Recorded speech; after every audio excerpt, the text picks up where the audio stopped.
Kali ini Keren akan melaksanakan webinar bertema Mandalika, the next ecotourism destination. Mandalika ini terletak pada Kecamatan Pujut, Kabupaten Lombok Tengah, Nusa Tenggara Barat. Mandalika sendiri berasal dari nama seorang tokoh legenda, yaitu Putri Mandalika yang terkenal dengan parasnya yang molek. Setiap tahun warga Lombok Tengah merayakan upacara Bau Nyale atau ritual mencari cacing laut yang dipercaya sebagai jamaan Putri Mandalika. Perayaan ini dilihat sebagai budaya yang unik sehingga mampu menarik wisatawan lokal maupun internasional. Mungkin untuk pertanyaan pertama, saya ingin menanyakan langsung ke Kak Siti. Saya ingin menanyakan titik apa saja yang bisa menjadi unggulan untuk dikunjungi oleh para wisatawan di kawasan Mandalika. Baik, jadi sebetulnya ketika kita bicara tentang pariwisata, ini ada beberapa hal yang bisa dijual sebetulnya. Yang pertama, kalau masalah nature, kita sudah sama-sama tahu bahwa bentang alam di Mandalika sangat luar biasa. Bahkan ada beberapa spot favorit yang menjadi destinasi unggulan dan dijadikan berbagai tempat promosi juga. Nah, hal-hal lain sebetulnya yang patut untuk kita gali juga, di sini storytelling terkait dengan Mandalika itu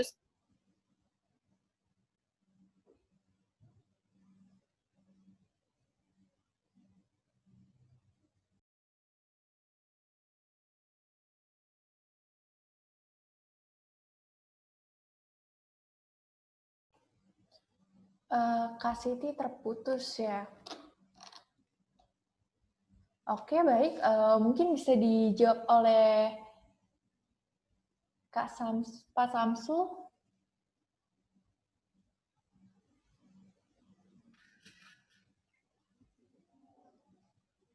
Ya, halo. Iya, halo Pak Samsul. Baik, terkait dengan penunjang MotoGP kemudian destinasi-destinasi wisata mana saja yang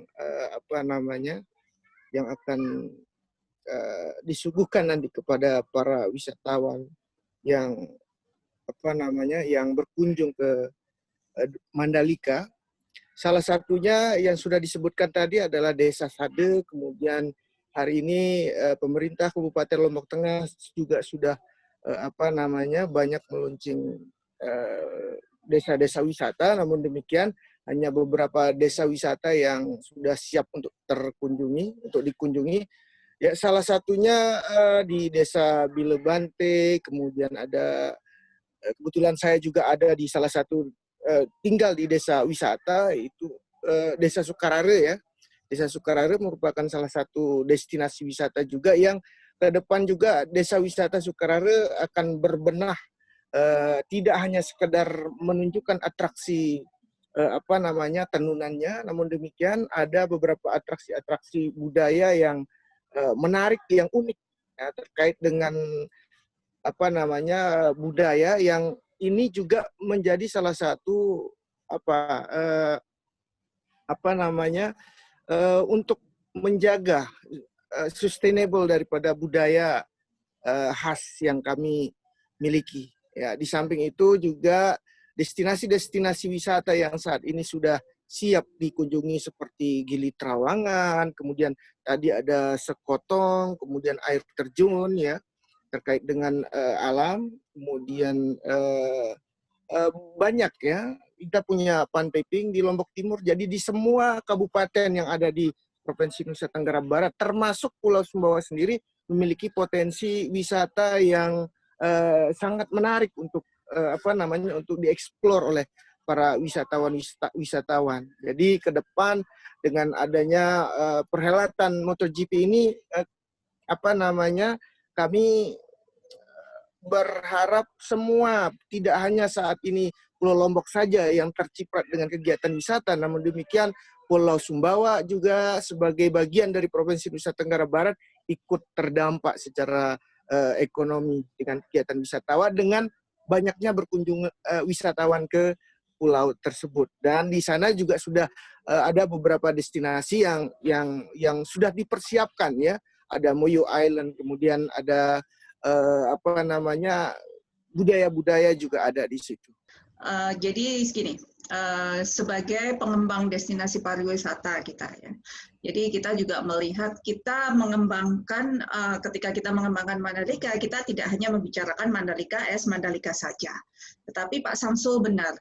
Ketika 2040 seluruh kawasan Mandalika ini sudah dibangun nanti sesuai dengan master plan, hotelnya nanti bisa kita lihat 16.000 hotel yang kita proyeksikan sampai 2040. Nah, kemudian kalau kita melihat dari magnitude event ini yang akan datang, berapa jumlah orang yang datang, peak-nya itu 80.000. Jadi Pak Samsul tadi benar, ketika nanti event itu ada, tidak hanya Mandalika, tidak hanya Lombok, tidak hanya di satu pulau, tetapi destinasi-destinasi yang lainnya juga akan merasakan dari perhelatan event ini gitu loh. Jadi event ini kan akan berjalan 3 hari ya untuk satu eventnya. Nah, orang akan tinggal di beberapa destinasi yang ada di Indonesia. Jadi bisa jadi di pulau apakah mereka akan di Bajo, apakah mereka akan di Bali, mereka akan di pulau-pulau lain, tempat-tempat lain yang ada di Indonesia. Itu sangat memungkinkan. Nah, kenapa ini juga menjadikan salah satu proyek strategis negara, karena ketika kita membicarakan masalah pembangunan infrastruktur, kita membawa pariwisata yang dijadikan produk unggulan negara, itu impact-nya juga sangat luar biasa. Oleh karena itu juga pemerintah akan mencanangkan pariwisata ini ditargetkan menjadi penyumbang devisa negara nomor 1 setelah tahun 2024 ya. Sebelum kita melaksanakan proyek itu kita lakukan tentunya sebelum masa pandemi ini. Tapi pemerintah sudah mencanangkan bahwa pariwisata Indonesia ini yang akan dicanangkan menjadi penyumbang terbesarnya loh devisa Republik Indonesia. Terima kasih atas tanggapannya Bu Emma. Mungkin bisa kita lanjutkan lagi tadi tanggapan dari Kak Siti. Apakah Kak Siti sudah terhubung? Ya, maaf Mbak, tadi sempat lost connection. Oke, baik. Ya. Jadi sebetulnya ketika tadi pertanyaannya adalah terkait dengan potensi, sebetulnya ini ada 3 potensi besar. Kalau dalam pariwisata kan ada destination, ada culture, nature, dan man-made. Nah, ini adalah paket komplitnya Mandalika sebetulnya. Karena MotoGP ini adalah bagian dari man-made, lalu nature-nya sudah ada, dan culture-nya yang memang juga sangat kuat sekali untuk di Lombok. Nah, tadi Mas Samsul Bahri sempat menyinggung beberapa desa wisata yang ada di sekitar Mandalika. Pada tahun 2018 kita juga sempat bikin destinasi di salah satu desa Bilebante, Pasar Pancingan. Tapi ternyata untuk melakukan community development itu tidak semudah yang kita bayangkan.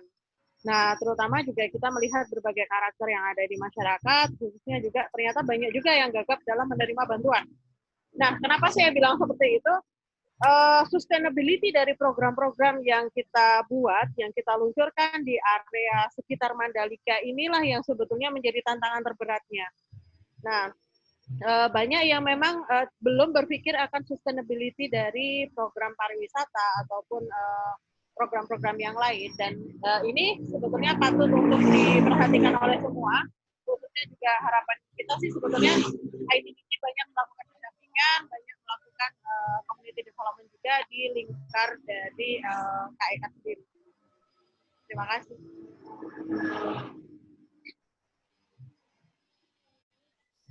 Oke, baik. Terima kasih atas tanggapannya, Kak Siti. Kita lanjut ke pertanyaan kedua. Ini dia pertanyaan untuk Kak Siti lagi ya. Bagaimana peran Genpi ini dalam mempromosikan Mandalika selama masa PSBB? Baik, kebetulan di Lombok tidak PSBB, tapi kita memang di masa pandemi. Nah, sebetulnya pada bulan Agustus menjelang kemerdekaan kita sempat membuat podcast Performing Art in Mandalika, kerjasama antara Genpi dengan beberapa komunitas lokal, dan kita tayangkan di YouTube Kemenparekraf. Itu lebih dari 10.000 juga yang nonton pada saat itu. Lalu bagaimana dukungan kita? Sebetulnya dukungan kita dari 2016 terhadap Lombok, terutama juga ITDC dan juga Mandalika ini juga tidak pernah putus. Nah, bagaimanapun Genpi ini menjadi partner yang sangat strategis bagi pemerintah daerah, pemerintah pusat maupun juga dari sisi industri juga. Nah, kalau pengen dilihat sebetulnya bagaimana peran Genpi, mungkin bisa di-search juga melalui hashtag Genpi atau Genpi Lombok Sumbawa. Bukan Genpi NTB, bukan Lombok, tapi Lombok Sumbawa. Itu ada sekitar 315.000 postingan terkait dengan destinasi pariwisata. Lalu beberapa kali kita juga membuat trending topik khususnya pada event-event yang ada. Sebelum pandemi kita melihat ada event Bau Nyalik, Festival Bau Nyalik. Itu adalah event terbesar di Nusa Tenggara Barat dan paling banyak diminati oleh wisatawan selama 3 tahun terakhir. Dan juga event-event yang lain yang diselenggarakan oleh baik oleh ITDC maupun oleh pemerintah daerah. Nah, sepertinya kami memang siap selalu untuk menjadi partner. Terima kasih atas tanggapannya, Kak Siti. Kita beralih ke pertanyaan selanjutnya. Mungkin ini lebih cocok ke Pak Syamsul ya. Bagaimana peran HPI dalam ikut mendukung Mandalika sebagai kawasan ekonomi khusus Mandalika? Baik, kami dari HPI sendiri lebih ke untuk SDM dulu. SDM, bagaimana kualitas SDM kami harus tingkatkan, terutama di bidang linguistik. Di samping itu juga kita berkolaborasi juga dengan lintas asosiasi yang ada di Lombok ini, khususnya Lombok Tengah bersama Asita, kemudian ASPI dan lain-lain untuk mempersiapkan destinasi-destinasi wisata yang nanti ke depan ketika kita Lombok Tengah ini sedikit memiliki produk wisata, maka secara otomatis keuntungan saya berbicara regional, keuntungan secara regional maka akan minim, akan banyak tersedot ke kabupaten-kabupaten yang lain. Oleh sebab itu dari sekarang kami mempersiapkan desa-desa wisata, kemudian berkolaborasi ya bersama pemerintah. Kita mendukung pemerintah dalam hal ini untuk menghidupkan desa-desa wisata dengan potensi budayanya. Masing-masing desa wisata itu memiliki potensi, memiliki kekhasan tersendiri, yang memiliki keunikan tersendiri yang menarik. Dan budaya-budaya yang dulu sudah tenggelam, sudah mulai terlupakan, itu kita dorong masyarakat untuk angkat kembali. Kita dorong masyarakat untuk menghidupkan kembali supaya produk wisata itu kita ini kaya dengan budaya-budaya, karena di samping kita memiliki alam, budaya ini juga sangat potensial untuk kita kembangkan sebagai produk wisata. Dan kami dari HPI dalam hal ini sebagai penyemangat ya, di samping kami juga menyuarakan, mempromosikan, meskipun itu bukan bagian dari kami, tetapi kita berkolaborasi dengan lintas asosiasi tadi, di mana ada asosiasi travel agent, Asita dalam hal ini, kemudian ada PHRI, jadi kita sama-sama bergerak, gitu, sama-sama menyuarakan sounding tentang perhelatan MotoGP ini. Dan tentu di samping itu kita persiapkan apa saja produk-produk wisata yang akan nanti kita suguhkan kepada para wisatawan yang akan datang berkunjung. Karena mereka tidak hanya sekedar nonton MotoGP, namun demikian mereka juga ingin menikmati alamnya, ingin melihat budayanya. Nah, oleh sebab itu kita juga mendorong pemerintah supaya bagaimana ini budaya ini, para pemerhati budaya juga sangat penting dalam hal ini untuk kita libatkan. Karena hari ini dengan begitu derasnya arus informasi melalui media sosial, kemudian kadang-kadang masyarakat yang gagap dengan budaya baru, kemudian mereka menggeser budaya kekhasannya. Nah, oleh sebab itu melalui komunikasi dengan masyarakat, turun ke destinasi-destinasi wisata, menyemangati para masyarakat untuk kemudian menjaga, melestarikan budaya yang kita miliki. Jadi itu adalah aset kita. Cara untuk mengangkat ekonomi masyarakat adalah dengan ini. Dan sektor yang paling strategis untuk mengangkat ekonomi juga men-trigger sektor-sektor lain, itu adalah sektor pariwisata.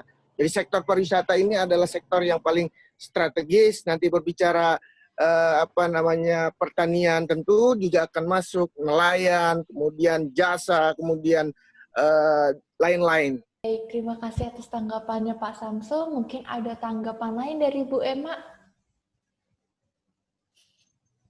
Aku akan mencoba menjawab beberapa pertanyaan dari rekan-rekan yang ada di meeting ini, yang dari beberapa chat. Cuman aku coba summarize saja. Jadi pengembangan ITDC itu kita sebenarnya sebagai pemilik destinasinya atau pengelola kawasannya. Nah, siapa nanti yang akan membangun hotel-hotelnya? Nah, yang membangun hotel-hotelnya ini adalah mitra-mitra strategis ITDC atau investornya. Mereka akan datang, kemudian mereka akan membangun hotelnya. Nah, tadi ada pertanyaan bagaimana kalau kita akan menjadi salah satu mendaftar menjadi karyawan di perhotelan tersebut. Kan pertanyaannya ada di sana. Jadi tentunya pengelolaan hotel dan sebagainya nanti akan langsung dengan investornya. Jadi bukan dengan ITDC, tetapi dengan investornya. Nah, tapi ada satu nih informasi saya bocoran nih. Jadi bocorannya itu adalah gini, ketika kita, ini perhitungannya, berapa sih jumlah tenaga kerja yang bisa diserap nanti ketika ini sudah ada. Nah, bocorannya atau hitungannya adalah satu kamar itu akan membutuhkan 2,5 kali jumlah tenaga kerja, ya 1,5 sampai 2,5, tergantung dari hotelnya 3, 4 atau 5 gitu ya. Kita anggap aja 2 nih sekarang. Nah, tadi di presentasi saya yang di awal, di tahun 2040 akan ada 16.000 kamar. Berapa jumlah tambahan tenaga kerja yang akan bisa diserap ketika Mandalika ini nanti sudah jadi? 16.400 kali 2, itu minim itu. Nah, tentunya ini menjadi sesuatu potensi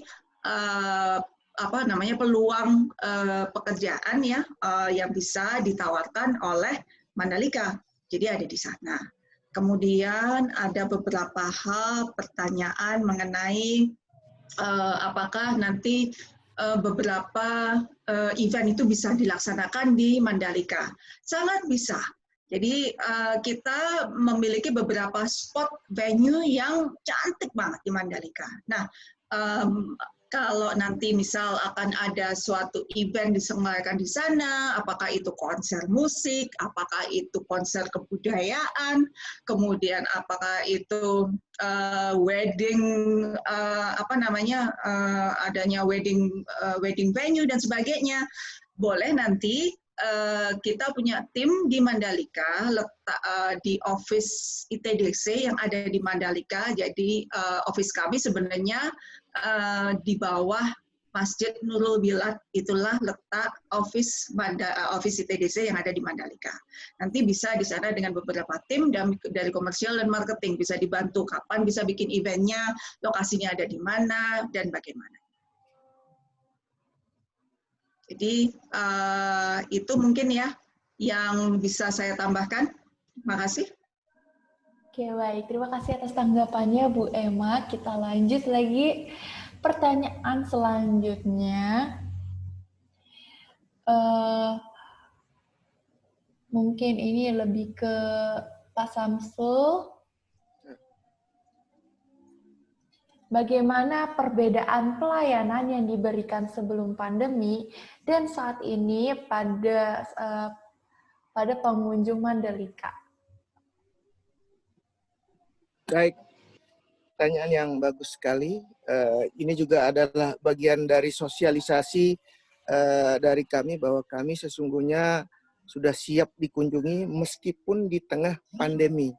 Jadi protokol kesehatan itu tetap kita jaga ya. Baik kami sebagai tour guide tentu sudah siap dengan perlengkapan atau APD. Kemudian di destinasi wisata itu sudah disiapkan. Kami akan mengunjungi destinasi wisata ketika mereka sudah siap dengan CHSE yang sekarang sedang digaungkan, dan kebetulan dari pemerintah provinsi dan kabupaten sendiri itu sudah dari kementerian juga kemarin ya, itu sudah meluncing desa-desa wisata yang sudah siap dengan protokol kesehatan.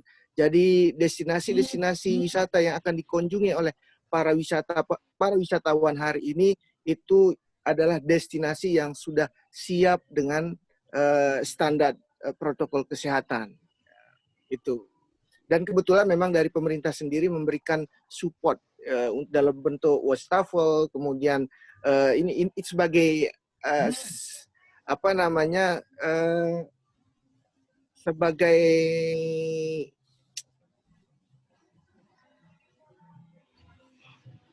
pemicu untuk ke depan kita setelah itu selesai, misalkan jadi dari masyarakat sendiri sudah menyiapkan standar protokol kesehatan tersebut, gitu Mbak.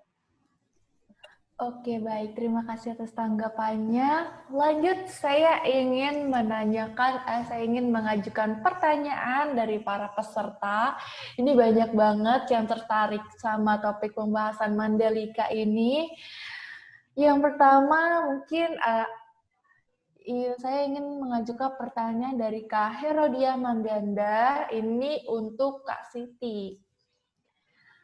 Maaf Kak Moderator, mau bertanya ke Ibu Siti, Ketua Gempi. Kenalin, saya Karyo dari Pemalang, Jawa Tengah.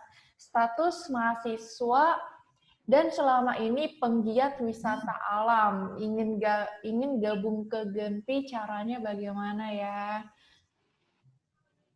Oke. Baik, untuk gabung ke Genpi ada di website member.genpi.id.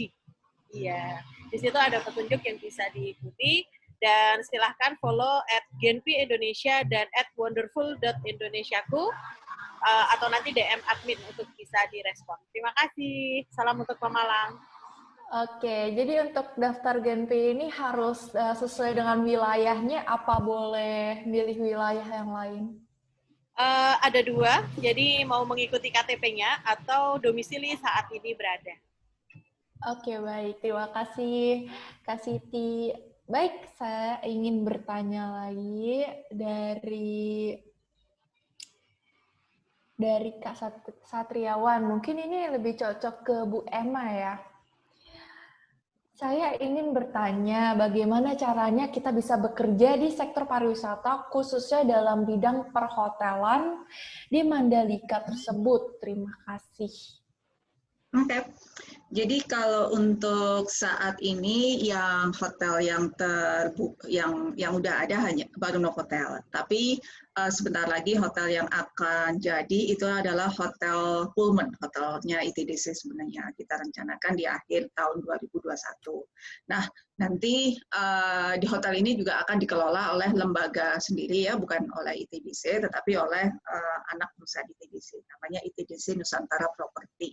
Nah, itu juga kalau memang nanti akan atau berkeinginan untuk mendaftarkan di sana, nanti bisa langsung kepada ITDC Nusantara Property untuk proses tindak lanjut atau kerjasamanya atau lamarannya akan ke sana.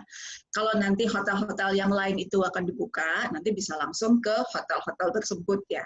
Jadi bisa langsung ke hotel di mana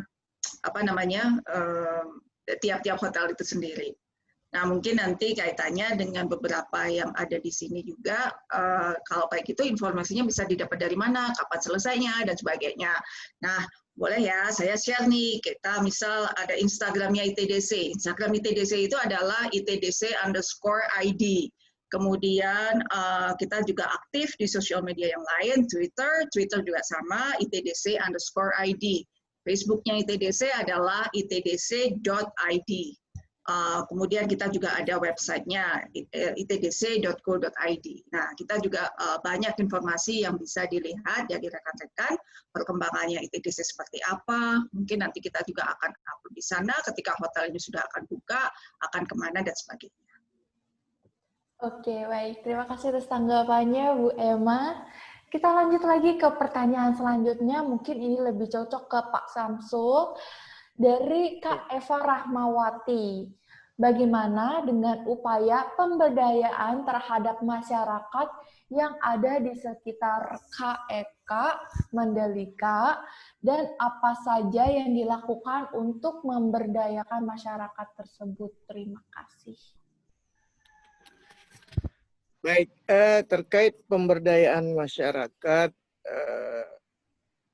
selama ini kami dari Himpunan Pramuwisata Indonesia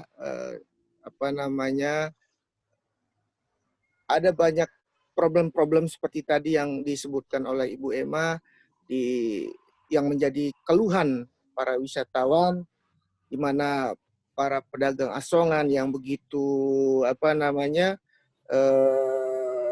tidak menjaga sopan santun dan seterusnya dalam menjajakan. Nah, untuk supaya menekan itu, kami mendatangi mereka, kemudian memberikan pemahaman, mengajak mereka untuk ikut pelatihan-pelatihan. Kita rekomendasikan ke pemerintah daerah, kabupaten untuk melibatkan mereka dalam hal pelatihan supaya satu, mereka silahkan membuka berjualan, membuka lapak di situ dan sebagainya, supaya karena kegiatan pariwisata itu memang harus berdampak kepada masyarakat yang ada di situ. Jangan sampai pariwisata ini ada, para wisatawan hanya sekedar datang membawa sampah, kemudian kami hanya mendapat sampahnya, masalahnya ya. Oleh sebab itu supaya tidak seperti itu, kita masyarakat banyak adik-adik kita juga melatih mereka memberikan skill bagaimana cara memfoto gambar-gambar dengan angle-angle yang bagus supaya nanti itu ditawarkan kepada wisatawan yang hari ini mereka hanya datang minta duit secara percuma-cuma, tetapi dengan keahlian mereka mengambil foto itu, mengambil gambar itu tadi, maka mereka menjual jasa di situ. Jadi itu hal-hal yang kami lakukan dalam hal untuk pemberdayaan, karena memang kegiatan wisata yang ada di sirkuit Mandalika sana itu harus berdampak kepada masyarakat yang ada di situ, dan itu hal-hal yang kami lakukan. Demikian. Oke, baik. Terima kasih atas tanggapannya Pak Samsul. Apa ada tanggapan lagi dari Ibu Emma? Ya, mungkin terakhir nih menanggapi tadi yang Pak Samsul ya. Jadi kita tentunya dalam membuat suatu sustainability tourism itu kan juga ada local empowerment, di mana local empowerment ini adalah rekan-rekan yang dari UMKM. Kita tidak meninggalkan mereka. Kita melibatkan mereka di dalam circle, di dalam pengembangan tourism itu. Nah, kemudian apa sebenarnya bukti nyatanya kita yang melakukan hal itu. Jadi pelatihan tetap dilakukan oleh ITDC. Kita tentunya tidak dengan resources yang ada, kita juga belum bisa mencakup semuanya ya untuk melakukan pelatihan-pelatihan. Tetapi ITDC sudah sering melakukan pelatihan, baik itu kepada desa-desa penyangga, bagaimana bisa melakukan satu dan lain hal gitu ya. Kemudian yang kedua juga kalau berkunjung ke Mandalika, ITDC sudah membangun 303 kios atau bazar Mandalika. Kita sediakan bazar itu untuk pedagang tadi yang Pak Samsul bilang, pedagang-pedagang itu. Tetapi pernah ada suatu research untuk merubah habit seseorang itu membutuhkan waktu 5 tahun lebih. Jadi ketika kita sudah menyediakan, mereka tadinya mau ke bazar, pindah lagi ke pantai, kita ajak lagi balik ke bazar, pindah lagi ke pantai. One day itu mereka akan terbiasa untuk yang di bazar. Tapi tentunya ini juga harus selalu kita tarik lagi mereka untuk ke bazar dan sebagainya. Karena kita sudah menyediakan tempat itu supaya lebih tertata, lebih rapi, dan tidak berjualan di pantai yang nantinya ketika mereka berjualan di pantai itu kan pengunjung itu kan mereka pengennya menikmati alam gitu ya, tanpa ada gangguan dijual ini, dijual sana dan sebagainya. Kita sudah menyediakan itu. Jadi untuk membuat sistemnya itu jalan, yes, it take times, ada waktunya di sana. Tetapi infrastrukturnya sistemnya, mekanismenya sudah disediakan oleh ITDC. Jadi mungkin itu tambahan saya untuk yang terakhir, Pak Cynthia. Oke, baik. Terima kasih atas tanggapannya, Bu Emma. Mungkin ada tanggapan dari Kak Siti? Baik, terima kasih Plan Indonesia. Dan kali ini juga sangat menarik sekali. Tanggapan saya sebetulnya tema yang dipilih sangat menarik. Dan untuk ekoturism ini menjadi penting karena investasi terbesar kita sebetulnya ada di apa yang kita punya itu, dan mengawal ini menjadi sesuatu yang sustain, yang menjadi kemaslahatan bagi bersama itu sangat penting. Terima kasih. Oke, baik. Terima kasih atas tanggapannya, Kak Siti. Kita lanjut ke pertanyaan peserta selanjutnya. Sepertinya ini lebih cocok untuk Bu Emma ya. Selamat siang, perkenalkan saya dengan Susi Kurniawati. Mau bertanya masalah kapasitas kamar yang ada di Mandalika untuk perhelatan MotoGP Oktober 2021 yang masih kurang. Lantas, bagaimana mengatasi kekurangan kamar tersebut? Dan sejauh mana masyarakat setempat dilibatkan dalam pengembangan KEK Mandalika, serta bagaimana ITDC berperan dalam meminimalisir mass tourism yang berpotensi terjadi dengan dikembangkannya dengan KEK Mandalika. Terima kasih. Oke, makasih.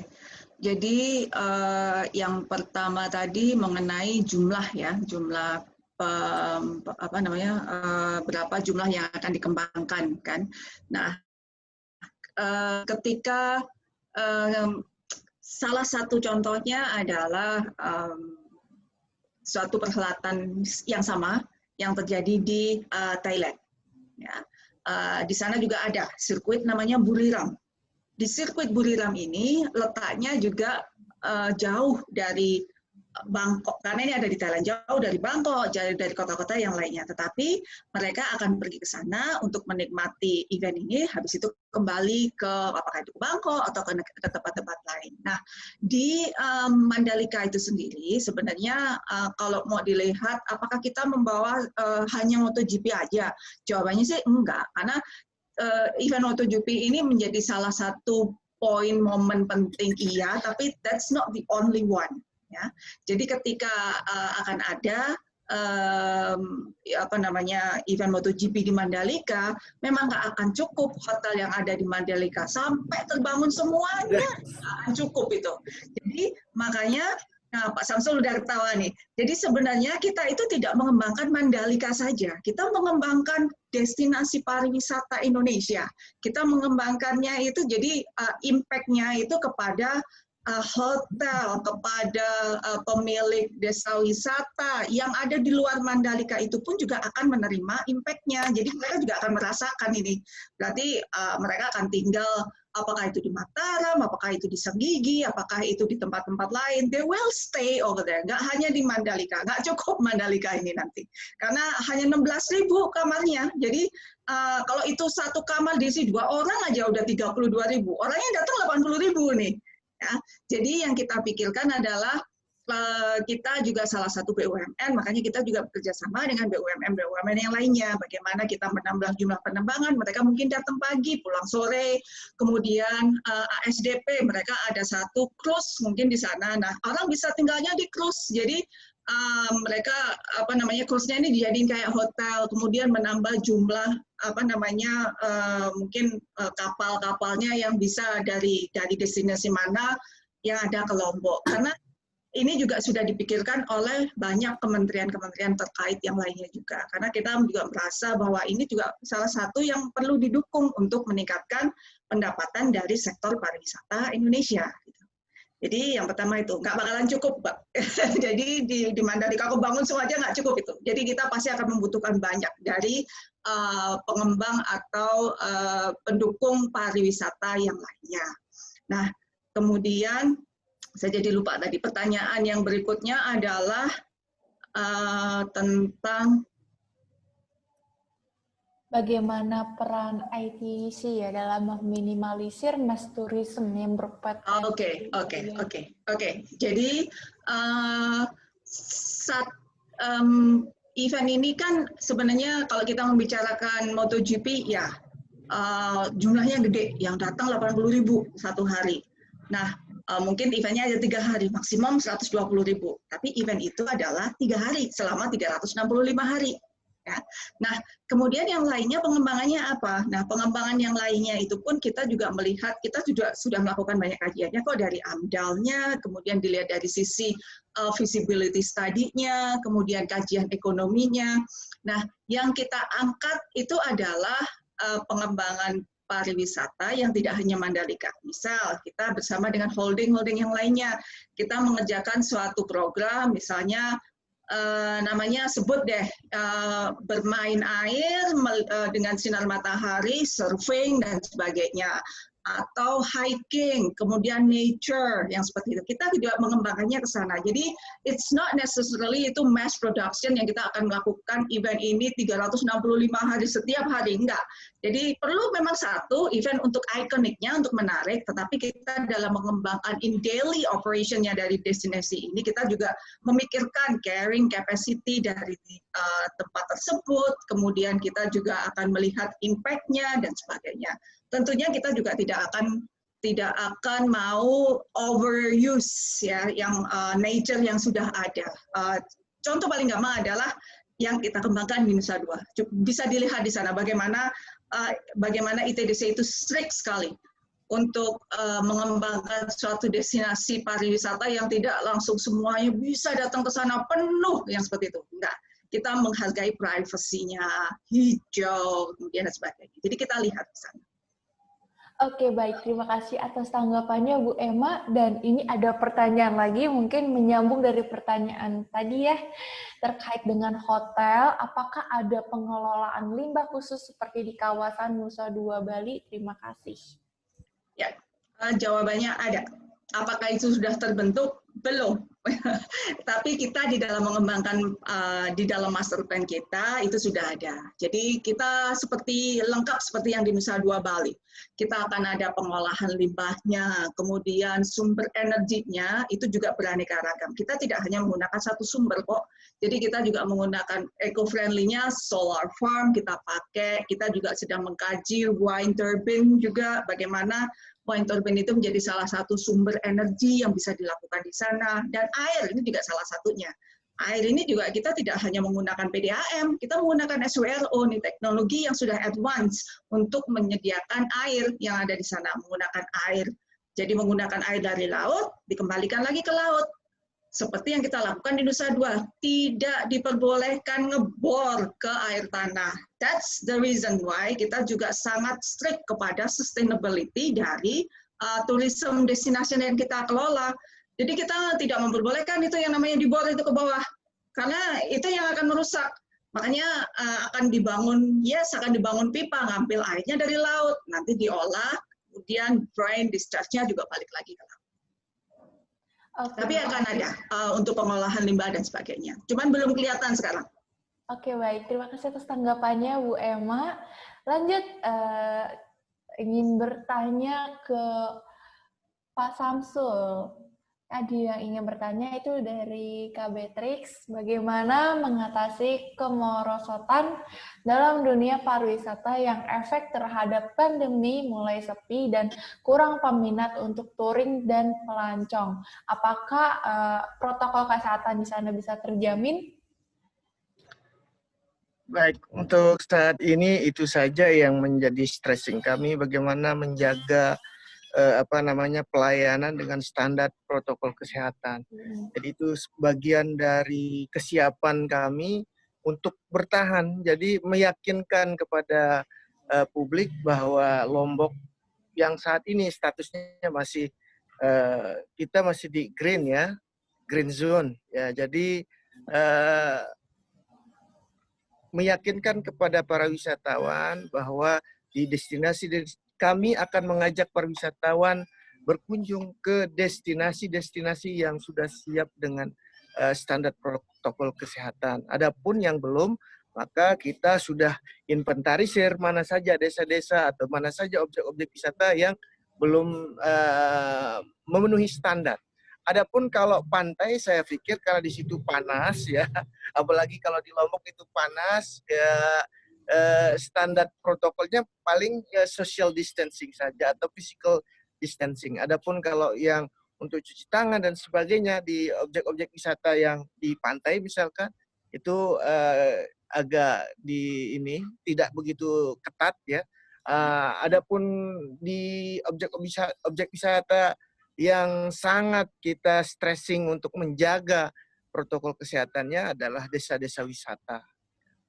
Air terjun masih kita physical distancing. Jadi karena masyarakat kita di Lombok ini di tengah situasi pandemi dan karena status kami yang di green zone, sehingga mereka juga hari ini keliling ke destinasi membanjiri objek-objek wisata, sehingga kita lebih ke physical distancing itu.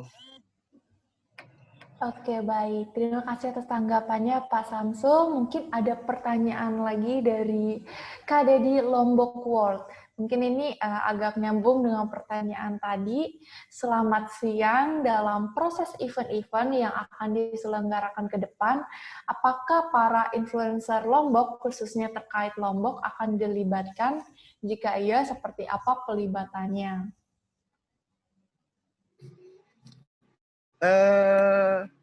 Ini ke HPI ya? Ini dari Kak Dedi Lombok World. Oke. Pelibatannya untuk influencer. Untuk saat ini kami untuk promosi wisata melalui media sosial itu secara karena lebih banyak yang pelaku yang lebih ke bisnis orientasi. Ya, jadi kalau ada kawan-kawan yang ingin dilibatkan sebagai influencer, mungkin bisa menghubungi para pengusaha travel agent begitu. Adapun mungkin kalau dari pemerintah, pemerintah. Tetapi saat ini kami dari pemerintah pernah kemarin menanyakan terkait ini. Jawaban dari pemerintah dalam hal ini Dinas Pariwisata sendiri, karena kita belum semua maksimal secara keseluruhan ini destinasi wisata yang ada di Lombok sudah siap dengan protokol kesehatan, sehingga dibatasi promosi. Kita silahkan bagi para pelaku usaha melakukan kegiatan promosi, tetapi kalau dari pemerintah sendiri sebelum rampung 100% maka pemerintah belum siap untuk itu. Demikian. Oke, baik. Terima kasih atas tanggapannya Pak Samsul. Dan ini ada pertanyaan lagi untuk Bu Emma ya. Pertanyaannya itu, apa istimewanya dari kawasan ekonomi khusus Mandalika?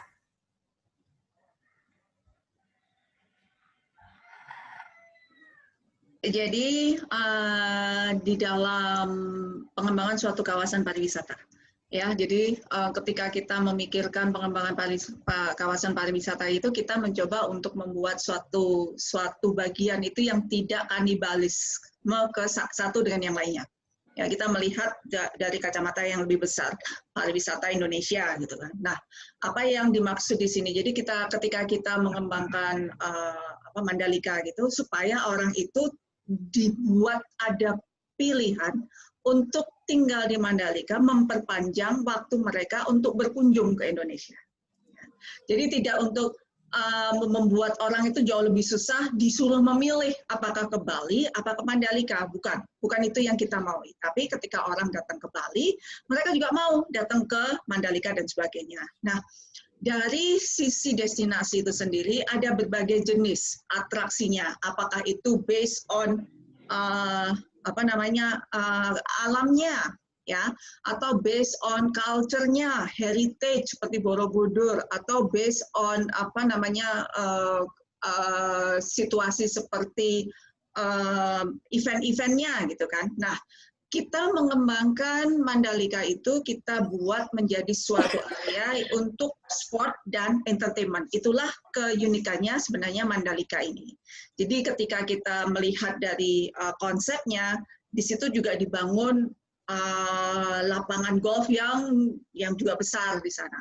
Nah, kemudian kita juga akan membuat seperti International Theme Park, kemudian juga akan ada salah satunya adalah event MotoGP ini. Jadi keunggulannya dari Mandalika ini adalah pembangunan kawasan industri yang terintegrasi karena kita memiliki banyak zonasi mulai dari hotel bintang 3 boleh di sana 3, 4, 5 itu sesuai dengan zonasinya itu bisa, ya kan, mempertimbangkan ekosistem turismenya. Kita tadi sudah menjelaskan di situ juga ada solar panelnya, kita menjelaskan ekosistem turismenya dari sisi water manajemennya, ya kan, kemudian dari area-area yang sudah ada seperti mangrove itu kita konservasi di sana, kita biarkan, kita kelola, tidak kita musnahkan, tapi kita kelola, kita sesuaikan dengan alamnya.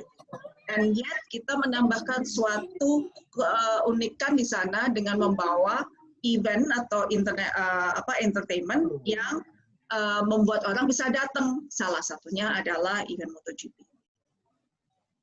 Oke, baik. Terima kasih atas tanggapannya, Bu Emma. Mungkin ada tanggapan lagi dari Pak Samsul? Apa yang menjadi keistimewanya kawasan ekonomi khusus dari Mandalika? Baik, keistimewaan khusus yang di Mandalika sesungguhnya para wisatawan akan tersanjung dengan pemandangan alam lautnya, pantainya yang tidak bisa ditemukan di daerah-daerah yang lain. Karena kita memiliki objek wisata pantai yang satu